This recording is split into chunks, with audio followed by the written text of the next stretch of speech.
alamin, wassalatu wassalamu ala asyrafil mursalin wa ala alihi wa sahbihi ajma'in.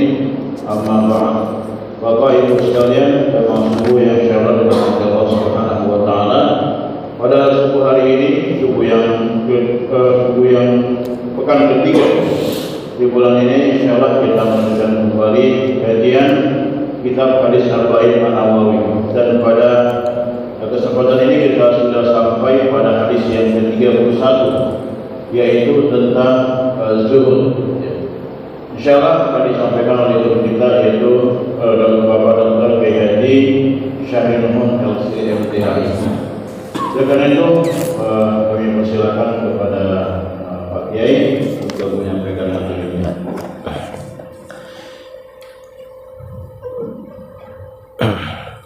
Bismillahirrahmanirrahim. Assalamualaikum warahmatullahi wabarakatuh.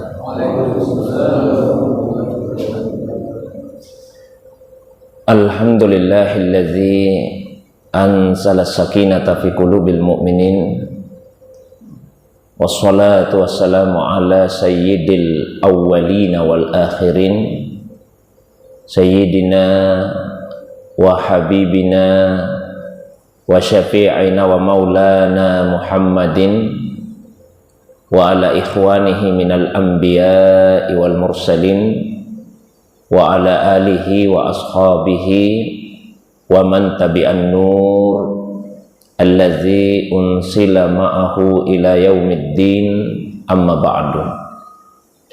Jamaah subuh yang semoga dirahmati, dimuliakan oleh Allah Subhanahu wa taala. Alhamdulillah, subuh ini kembali kita dihadirkan, dipertemukan oleh Allah Subhanahu wa taala dalam majelis yang semoga dimuliakan ini untuk sama-sama melanjutkan kembali kajian kita, membaca dan mengkaji hadis yang terdapat di dalam kitab Al-Arba'in An-Nawawiyah, satu kitab himpunan hadis yang disusun oleh Imam An-Nawawi, semoga Allah merahmati beliau. Salawat dan begitu pula salam semoga senantiasa tercurah kepada kekasih kita Rasulullah Muhammad sallallahu alaihi wasallam, begitu pula kepada keluarga, para sahabat dan juga pengikutnya yang senantiasa istiqamah menghidupkan sunnah Nabi sallallahu alaihi wasallam. Jamaah subuh yang semoga dirahmati, dimuliakan oleh Allah Subhanahu wa taala. Insyaallah subuh ini kita telah sampai pada hadis yang ke-31. Hadis yang membahas atau menjelaskan mengenai zuhud. Lebih terperincinya yaitu tentang hakikatuz zuhdi wa samaratuhu. Hakikat zuhud dan buahnya atau manfaatnya, hasilnya.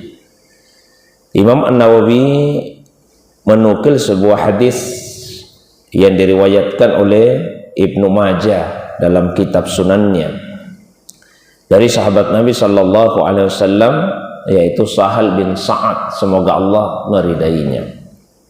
Adapun teks hadis sebagaimana yang terdapat di dalam kitab ini adalah sebagai berikut. An Abi Al-Abbasi Sahl bin Sa'din As-Sa'idi radhiyallahu anhu qala jaa rajulun ilan nabiy sallallahu alaihi wasallam faqala ya Rasulullah dullani ala amalin idza amiltuhu ahabbani Allah wa ahabbani an-nas. Faqala izhad fid dunya yuhibbukallah wazhad fima indan nas yuhibbukan nas. Hadisun hasanun rawahu Ibnu Majah wa ghairuhu bi asanida hasanah. Ya. Yang artinya dari Abi Abbas Sahal bin Sa'ad As-Sa'idi, semoga Allah meridai beliau, ia berkata, ada seorang laki-laki tentu dari kalangan sahabat yang datang menjumpai Nabi Sallallahu Alaihi Wasallam. Lalu kemudian sahabat tadi meminta kepada Nabi, ya Rasulullah, wahai utusan Allah, dullani ala amal, tunjukkanlah kepada saya satu amalan, ya. Idza amiltuhu, yang apabila amal itu saya kerjakan, ahabbani Allah, maka Allah akan mencintai saya, wa ahabbani an-nas, dan manusia juga akan mencintai saya. Tunjukkan saya amalan yang apabila saya kerjakan saya dicintai Allah, dicintai manusia. Faqala, maka Nabi kemudian menjawab, izhad fid dunia, zuhudlah di dunia, yuhibbukallah, maka Allah akan mencintaimu. Wazhad fima indan nas, dan suhudlah pada apa yang ada pada manusia, yang dimiliki oleh manusia, yang dimiliki oleh orang lain. Yuhibbukan nas, maka kamu akan dicintai orang. Ini adalah hadis hasan. Saya beberapa kali menjelaskan bahwa hadis hasan, meskipun derajatnya, kualitasnya di bawah hadis sahih, tapi dia berada di atas hadis dhaif dan termasuk dalam kelompok hadis yang makbul, hadis yang diterima. Diriwayatkan oleh Ibnu Majah dan Muharrij, riwayat hadis yang lain dengan sanad yang hasan. Nah, kita lihat beberapa aspek kebahasaan yang terdapat di dalam hadis. Diistilahkan dalam syarah kitab ini lughatul hadis. Yang pertama, sahabat tadi meminta kepada Nabi untuk ditunjukkan amalan yang apabila amal itu dikerjakan, kata sahabat tadi, ahabbani Allah wa ahabbani an-nas, saya dicintai Allah, saya dicintai orang. Nah, apa yang dimaksud dengan ahabbani Allah itu, dan apa yang dimaksud dengan ahabbani an-nas? Yang dimaksud dengan ahabbani Allah, saya dicintai Allah, yaitu bi iradatis sawabi wal ihsan, ya, bi iradatis sawabi wal ihsan, ya, dengan adanya iradah, keinginan untuk memberikan sawab, ya, pahala dan ihsan dan kebaikan. Jadi tunjukkan saya amalan yang apabila amal itu saya kerjakan, maka Allah akan memberi saya pahala dan Allah akan berbuat ihsan, berbuat yang baik kepada saya. Sementara yang dimaksud dengan ahabbani an-nas, saya dicintai orang, yaitu malu ilayya mailan tabi'iyan, maka orang akan cenderung kepada saya, hatinya cenderung, ada kecondongan kepada saya secara tabi'i, secara natural, bukan karena dipaksa, ya. Kan bisa saja Pak, ada sekelompok orang cenderung tunduk kepada orang satu orang, tapi itu karena dipaksa, karena ditekan. Nah, itu bukan cinta. Jadi yang diminta oleh sahabat tadi, orang-orang itu, orang banyak cenderung kepada saya secara natural, secara tabi'i, bukan karena dipaksa, ya.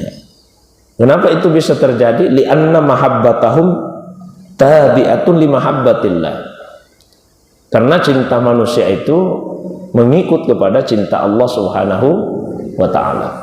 Jadi cinta manusia mengikut kepada cinta Allah Subhanahu wa ta'ala.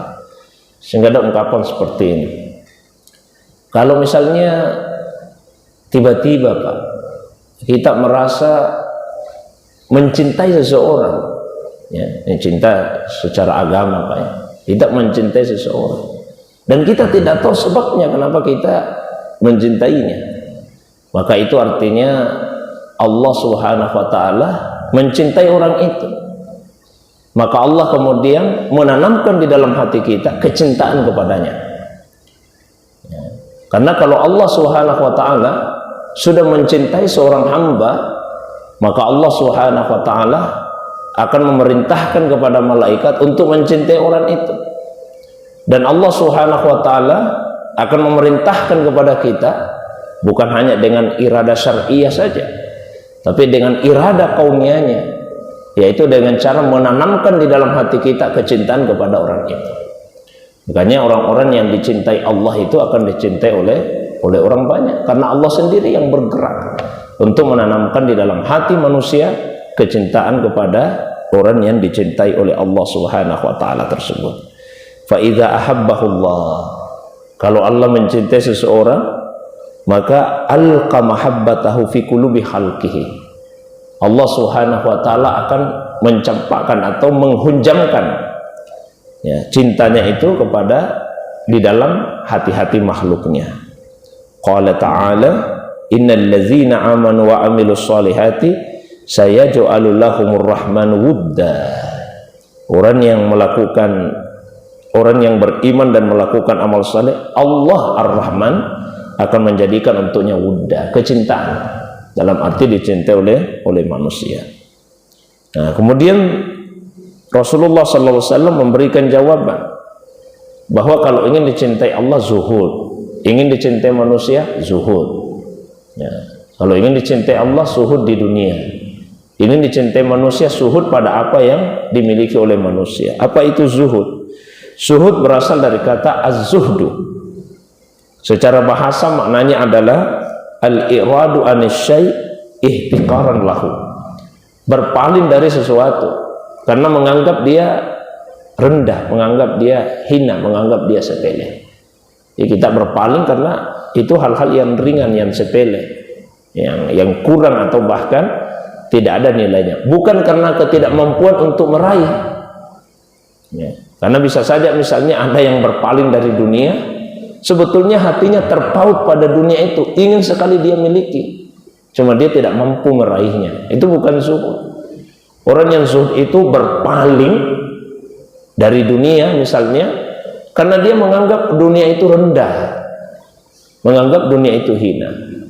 Sebetulnya dia punya kemampuan untuk meraihnya seandainya dia mau meraihnya, tapi dia berpaling darinya karena menganggap bahwa itu hina, kecil nilainya dibandingkan dengan keridhaan Allah Subhanahu wa taala, atau bahkan dibandingkan dengan kebahagiaan di akhirat. Nah, itu zuhud, berpaling dari sesuatu karena menilainya sebagai hal yang hina, yang rendah. Nah, kata ini berasal dari kata syai'un zahid, sesuatu yang zahid. Zahid artinya qalil. Itu makna bahasa. Adapun syar'an, secara syariat, zuhud adalah akhzu qadri darurati minal halali al-mutayakkan al-hil, yaitu mengambil ya, apa yang jelas-jelas diyakini kehalalannya ya, apa yang jelas-jelas diyakini kehalalannya sesuai dengan ukuran yang kita butuhkan ya, sesuai dengan ukuran kita butuhkan. Maka zuhud ini berkaitan erat dengan sikap wara. Nah, jadi zuhud berkaitan erat dengan sikap wara. Kalau wara itu menjauhi bukan saja yang haram, tapi juga menjauhi yang syubhat. Kita hanya mengambil atau melakukan yang jelas-jelas kehalalannya. Itu wara namanya. Jadi kalau dalam bentuk barang, makanan, pakaian, harta dan sebagainya, orang yang wara dia hanya mengambil yang jelas-jelas halal saja, yang haram dijauhi, yang syubhat menjauhi. Itu wara. Kalau zuhud lebih dalam lagi, bukan saja mengambil yang jelas-jelas halal, tapi mengambil yang darurat saja dari yang halal itu. Jadi tidak semua yang halal dia akan ambil, dia akan mengambil yang sesuai dengan apa yang dia butuhkan saja. Misalnya ada makanan, Pak. Di sini ada makanan yang haram, yang subhat, ada makanan yang halal. Bagi orang yang wara, yang haram dikesampingkan, yang subhat dikesampingkan. Dia hanya akan menikmati makanan yang halal itu saja. Nah, bagi orang yang zuhud, makanan yang halal ini pun akan dipilah lagi. Mana yang halal yang memang darurat, ya, sukar untuk dihindari, dan mana yang halal yang sebetulnya masih bisa dihindari. Sehingga yang halal sekalipun kalau dia tidak darurat, maka itu tidak akan diambilnya. Itu zuhud. Jadi dia lebih tinggi daripada wara.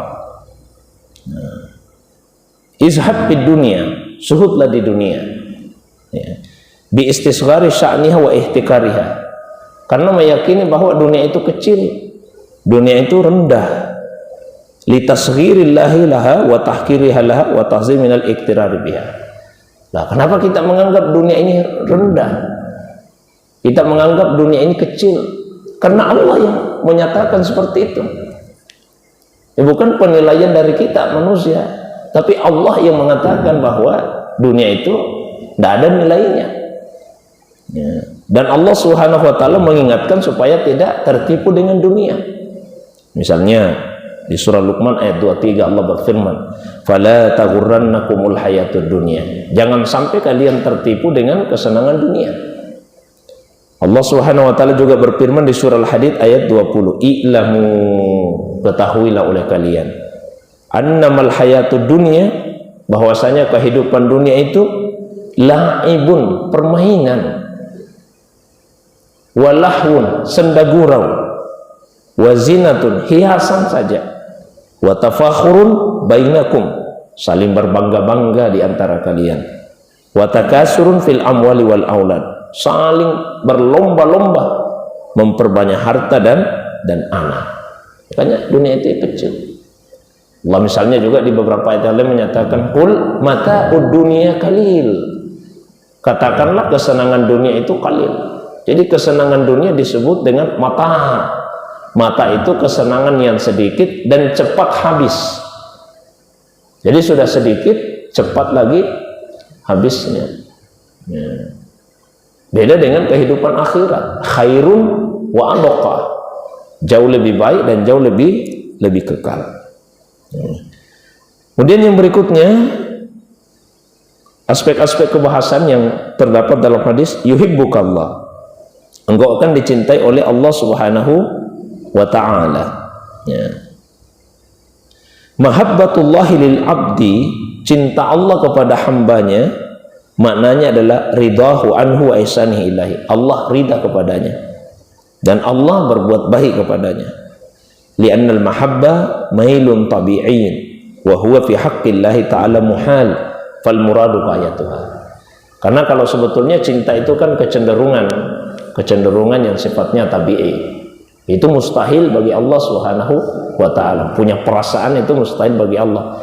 Ya, maka yang dimaksud adalah tujuannya. Maksudnya apa, Pak? Kalau kita sebagai manusia punya rasa cinta kepada seseorang, ya kita akan selalu berbuat baik kepadanya, selalu memberi, kita akan ridha kepadanya. Maka yang dimaksud dengan cinta Allah adalah ghayanya, ya, tujuan dari kecintaan itu. Itu beberapa aspek kebahasaan. Yang berikutnya, ahamiyatul hadis, urgensi, apa pentingnya hadis ini. Istamala hadzal hadisu ala wasiyataini azimataini min wasaya an-nabi SAW. Hadis ini memuat dua wasiat yang agung di antara wasiat-wasiat Nabi. Al-ula, wasiat yang pertama, az-zuhdu fid dunya, zuhud di dunia. Wa annahu sababu fi naili mahabbatillahi ta'ala li abdi. Zuhud di dunia itulah yang menjadi sebab mendapatkan cinta Allah di dunia, cinta Allah kepada hambanya. Wasanya fi zuhdi fima fi aidin nas. Wasiat Nabi yang kedua yaitu zuhud pada apa yang ada di tangan manusia, yang dimiliki oleh manusia. Wa annahu sababu fil husuli ala mahabbatin nas. Nah, itulah cara untuk memperoleh cinta manusia. Begitu pentingnya hadis ini. Yaqul Ibnu Hajar Al-Haytami an hadzal hadis. Ibnu Hajar Al-Haytami berkata, wa huwa ahadul ahadisil arba'a allati 'alaiha madarul Islam. Inilah satu di antara beberapa hadis, di antara 4 hadis yang merupakan porosnya agama ini. Ya, di poros ajaran agama ini berpusat di antaranya pada hadis tentang zuhud. Nah, kita masuk kepada beberapa pelajaran penting yang bisa kita ambil dari hadis ini. Satu, makna zuhud. Zuhud itu lebih banyak dibahas di dalam ilmu tasawuf. Ya. Jadi saya pernah sampaikan, Pak, bahwa ajaran agama ini kan komprehensif, ya, utuh, menyeluruh. Namun kemudian untuk memudahkan dalam mengkajinya, ulama kita membuat sistematika ajaran agama, dibuat klasifikasi-klasifikasi. Klasifikasi itu diantaranya didasarkan kepada sebuah hadis yang sangat populer dan cukup panjang. Hadis yang diriwayatkan oleh Imam Muslim dari sahabat Nabi Umar bin Khattab, yang menceritakan tentang kedatangan malaikat Jibril yang mengubah wujudnya seperti manusia biasa sehingga tidak dikenali oleh sahabat, lalu mengajukan 5 pertanyaan kepada Nabi. Bertanya mengenai Islam, bertanya mengenai iman, dan bertanya mengenai ihsan. Kemudian 2 pertanyaan akhir mengenai waktu kiamat dan tanda-tandanya. Nah, dari 3 pertanyaan awal, Islam, iman, ihsan, ulama kita kemudian membuat sistematika klasifikasi ajaran agama itu, ya. Islam, iman, dan ihsan. Islam itu dikaji dalam ilmu fikih, iman dikaji dalam ilmu tauhid, dan ihsan itu dikaji dalam ilmu tasawuf. Jadi kalau masalah sholat, masalah puasa, zakat, haji, ya dikajinya dalam ilmu fikih. Kemudian masalah iman kepada Allah, iman pada malaikat, iman kepada kitab, rasul, hari akhir, itu dikaji dalam ilmu tauhid.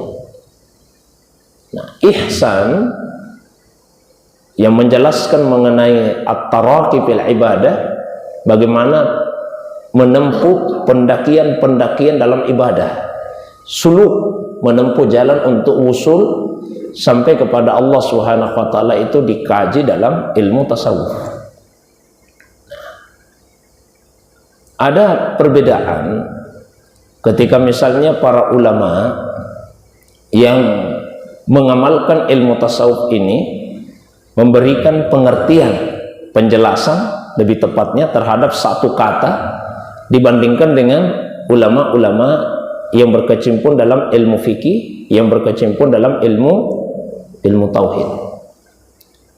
Kalau misalnya ulama-ulama kita yang berkecimpung dalam ilmu fikih, ketika menjelaskan makna satu kata, maka itu fokusnya bagaimana supaya definisi itu jami' mani, ya, menghimpun dan menghalangi yang lain, ya, sehingga mengupayakan untuk ada kesepakatan dalam membuat definisi. Misalnya apa itu salat, ya, definisinya kurang lebih sama dalam ilmu fikih. Dijelaskan misalnya apa itu iman, ya definisi kurang lebih sama.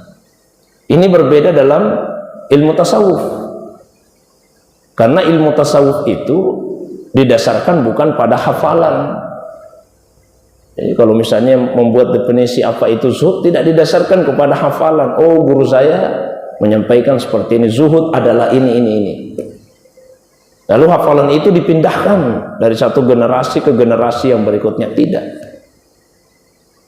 Para ulama yang mengamalkan ilmu tasawuf itu menjelaskan satu kata, satu istilah berdasarkan apa yang mereka rasakan dan apa yang mereka jalani. Ya. Mereka menjalani kehidupan zuhud, maka dia jelaskan zuhud itu begini sesuai dengan yang mereka jalani, ya, sesuai dengan apa yang mereka rasakan. Ya. Ini Pak akan sangat kelihatan ketika misalnya membaca kitab Ar-Risalah Al-Qushairiyah. Ini kitab ilmu tasawuf yang pertama, yang paling sistematis, sehingga dinilai beliau itu sebagai peletak dasar dari ilmu tasawuf itu.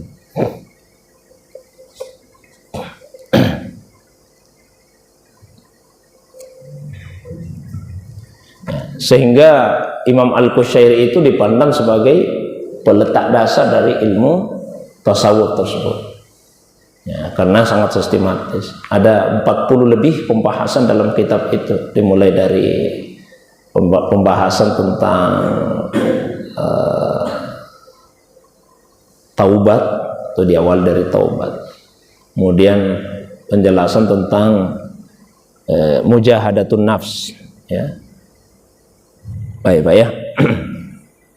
Bisa ulangi, ketika para ulama, ya, ulama para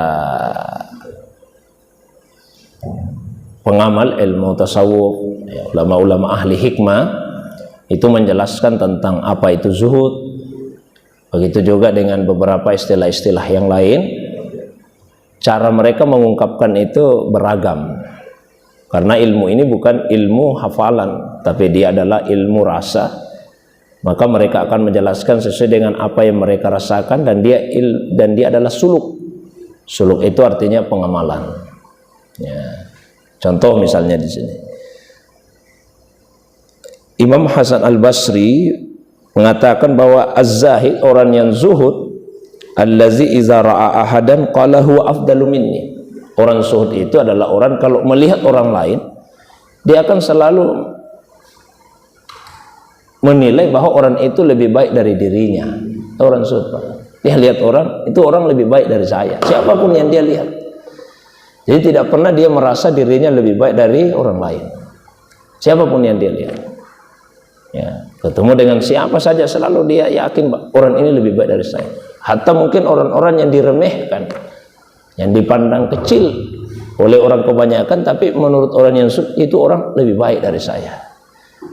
Mohon maaf, katakanlah lihat peminta-minta, lihat pengemis, dia tidak akan merasa saya lebih baik dari dia, lebih baik daripada saya.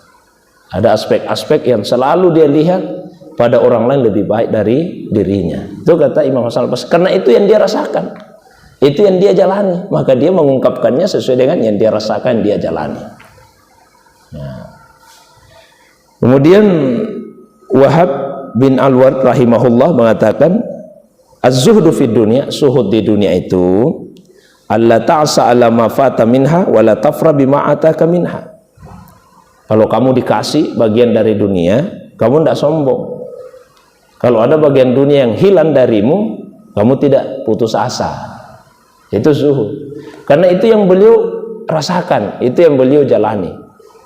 Kalau dikasih atau mendapatkan bagian dunia dari Allah, dia tidak sombong dengan bagian dunia yang Allah berikan kepadanya. Dikasih harta, dikasih jabatan misalnya, dikasih ilmu, tidak menyombongkan itu semua. Dan ketika ada bagian dunia yang hilang, dia tidak kecewa. Itu orang zuhud, kata beliau. Lain lagi Imam Az-Zuhri, inda masu'ila anis zuhdi, ketika ditanya apa itu zuhud, kata Imam Az-Zuhri, man lam yaglibul haramu sabra wa lam yuskilul halalu syukra. Orang yang zuhud itu adalah orang yang tidak dikalahkan kesabarannya oleh sesuatu yang haram. Ya, jadi tidak dikalahkan kesabarannya oleh sesuatu yang haram, dan syukurnya tidak disibukkan oleh sesuatu yang halal. Ini maksudnya apa ini, Pak? Ya, jadi maknanya seperti ini. Kadang-kadang ke dalam hidup ini kita merasakan kesempitan, sehingga karena kesempitan, kesusahan itu, mungkin ada orang yang tidak sabar lagi. Akhirnya meskipun diharamkan, dia tetap menempuh itu. Ada yang sulit secara keuangan, secara ekonomi misalnya, hidup saya menderita begini, susah sekali. Saya mau nafkahi istri, nafkahi keluarga, biarlah tidak apa-apa. Mungkin kondisi yang begini darurat lah sudah. Ya, jangan lagi bicara yang halal, pokoknya biar yang haram diambil, yang syubhat diambil. Berarti kesabarannya itu telah tunduk kalah oleh apa yang diharamkan oleh Allah SWT, maka dia tidak zuhud. Tapi kalau orang yang zuhud, hal-hal yang diharamkan Allah tidak akan mengalahkan kesabarannya. Ya. Sebaliknya, kalau dikasih yang halal oleh Allah, kesyukurannya itu tidak akan hilang. Dia akan selalu bersyukur kepada Allah. Ada orang, Pak, udah lupa bersyukur karena terlalu banyak nikmat yang Allah kasih terus. Akhirnya nikmat itu menjadi sesuatu yang biasa dia rasakan. Karena sudah biasa, bersyukur pun sudah dia lupakan. Ya. Mohon maaf, orang misalnya kalau begitu kaya raya, jadi uang-uang yang bagi kita mungkin besar nilainya, baginya kecil saja itu uang. Jadi ketika mendapatkan uang yang dinilainya kecil, dia tidak syukur lagi sama Allah Subhanahu wa ta'ala. Ada orang yang dapat 100.000 saja setengah mati. Ada yang uang 100.000 itu seperti tidak ada nilainya, sehingga ketika dia dapat 100.000, wah, tidak perlu disyukuri, kecil ini nilainya.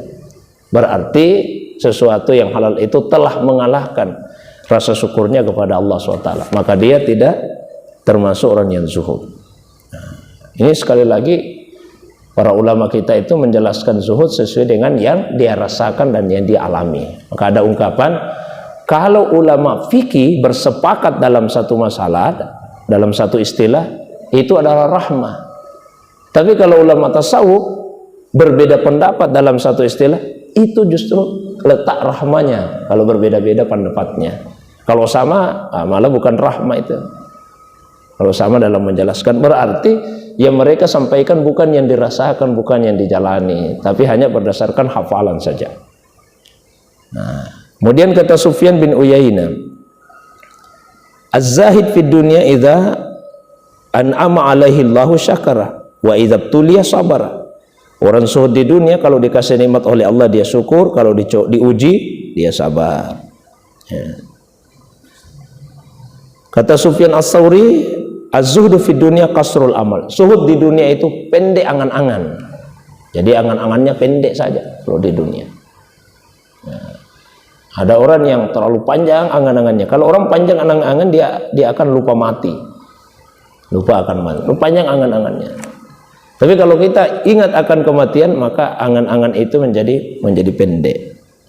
Nah, saya cukupkan Pak ya. Pada intinya zuhud berkisar pada 3 hal menurut Sulaiman ad-Darani. 1, ayyakunal abdu bima fi yadillah awsaq minhu bima fi yadihi nafsi.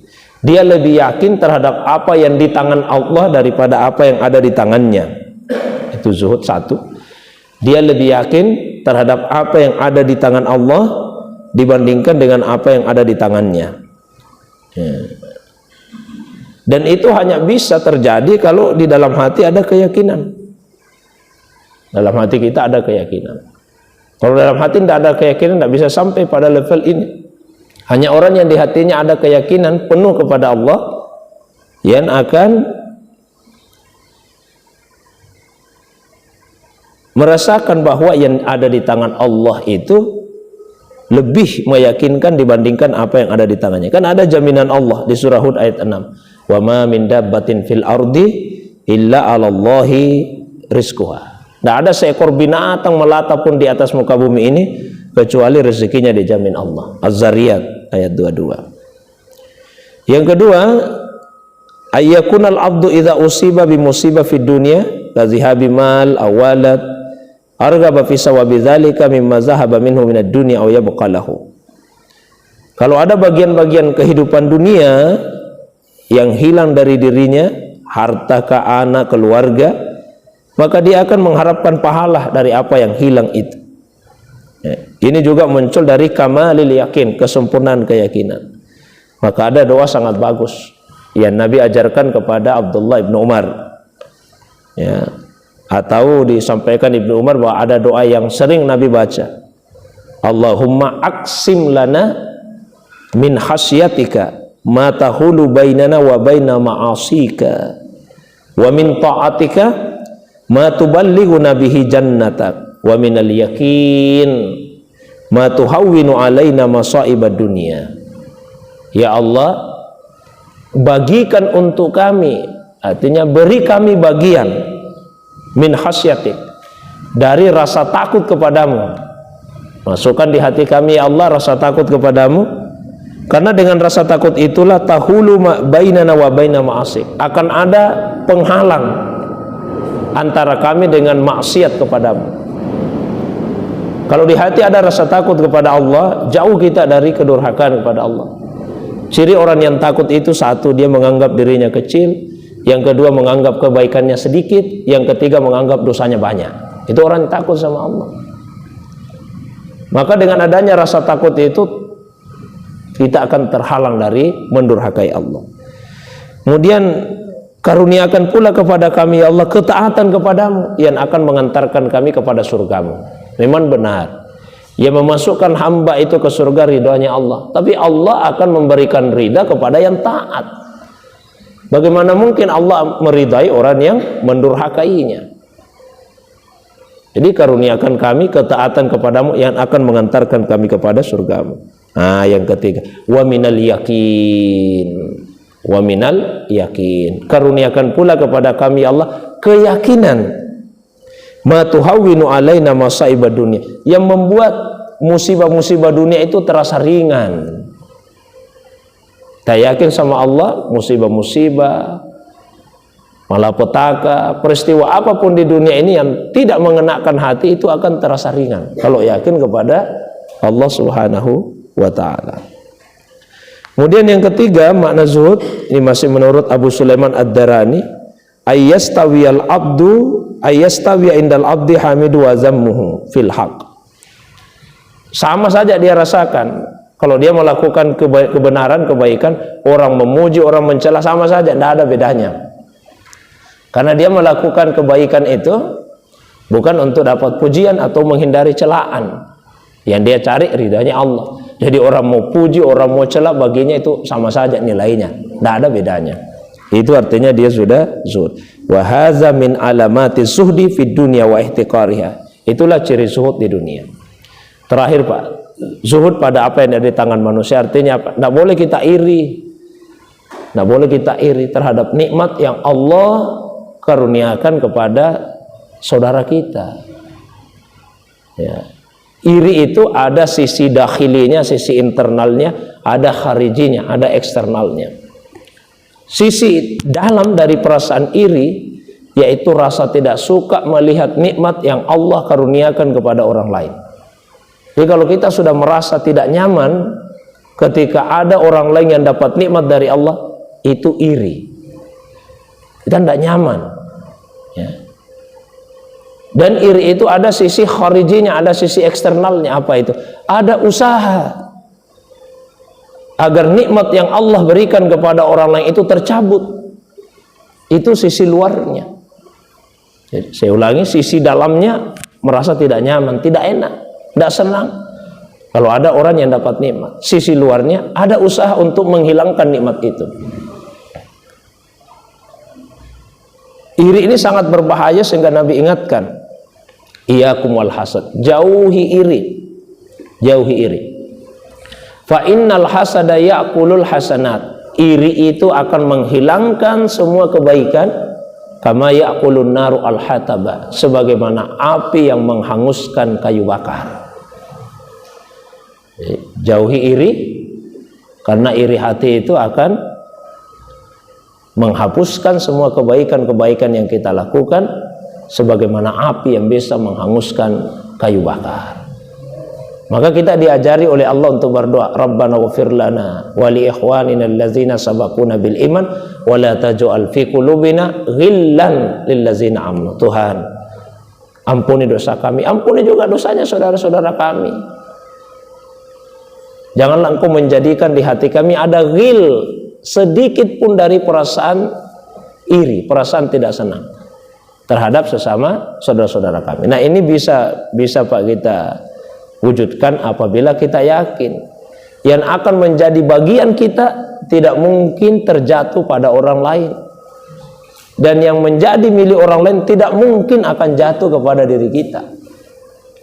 Kalau kita yakin bahwa Allah tidak mungkin salah memberi, tidak mungkin salah menempatkan, maka tidak akan ada perasaan iri itu terhadap orang lain. Ya memang sudah takdirnya dia seperti itu. Memang itu sudah bagiannya.